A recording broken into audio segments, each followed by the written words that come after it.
All right, breaking news right now, all to do with Hurricane Melissa. It's now reached Cuba just under 2 hours ago. And there are reports that severe flooding has already hit the streets there. Hundreds of thousands of people were evacuated. Now, this is all happening as almost all of Jamaica has felt the brunt of Hurricane Melissa over the last day. It slammed into the island nation as one of the strongest Atlantic hurricanes in history. The storm made landfall as a Category 5 hurricane with 185-mile-per-hour winds, and extensive damage is being reported across southwestern Jamaica. I mean, just look at that video here. Devastating.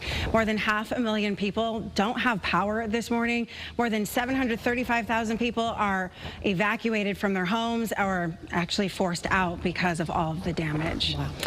Thousands of people in our state used to call the island of Jamaica home. Yeah, so now they're waking up worried, of course, looking for ways to help. Your reporter Anna Stansfield live in New Haven this morning. So Anna, you're at a spot where people can actually drop off donations today.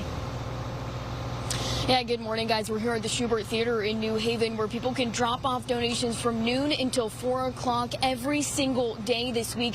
They're being collected by the Jamaican American Connection, and we know many members of that organization still have loved ones, friends, and family members on the island of Jamaica right now.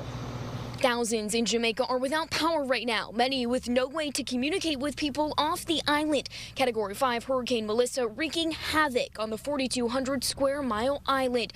185-mile-per-hour winds destroying homes and knocking down power lines. Heavy rain bringing flooding too. As people here in Connecticut watch from thousands of miles away, they feel helpless. Now organizing donation drop-off locations, hoping to help their loved ones in any way they can. Food is running out at home. It's going to be hard for them to get these items themselves. And this morning, if you're looking for a way to help out and donate, the Schubert isn't the only place you can drop off donations. The West Indian Social Club in Hartford is also taking in those donations right now. The things that they say are needed most are things like diapers, food, clothing, and of course, batteries. I'm your reporter in New Haven, Anna Stansfield, Channel 3 Eyewitness News. All right, Anna, thank you. Of course, we will track Hurricane Melissa all day long for you, getting you important updates about the storm and, of course, the damage it is leaving behind. You can stay up to date, check our website, or download the WFSB app.